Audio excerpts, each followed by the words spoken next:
Ito pala yung mga panahon na nakauwi ako ng Pilipinas noon, ang daming nangyayari sa mundo.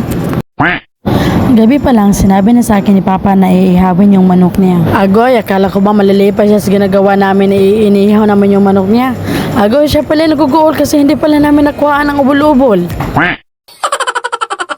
Bago pala ako umuwi ng Pilipinas no, may nangyari palang hindi maganda. Yun yung dahilan na malapit ko na i-cancel yung ticket ko. Nascam pala ako ng pera no, at yung halaga ng pera na yun ay makakabili na sana ako ng pulo kabaktin ba na hindi pa nalulutas.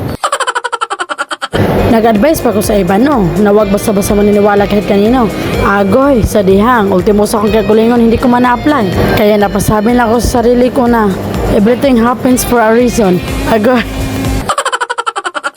Kaya ang laki na pasasalamat ko sa kumpanya na tinatrabuhan ko ngayon no, kasi binabayaran nila yung annual leave namin ba.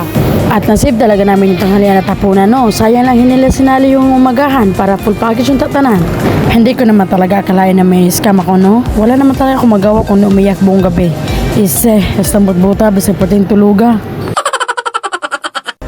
Itong time na to guys no, inutusan pala ako ni Papa sa the capital city of Malinaw para bumili ng interior para sa aming isang motor which is ang Ducati.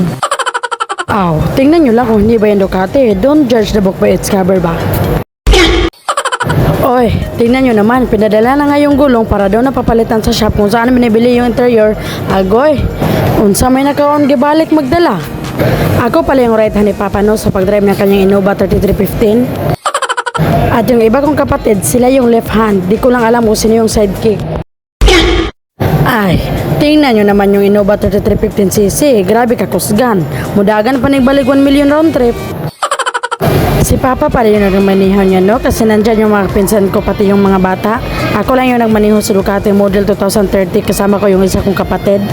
Bitaw oy, sa life, piliin natin maging masaya kasi di natin alam ang buhay ay weather lang.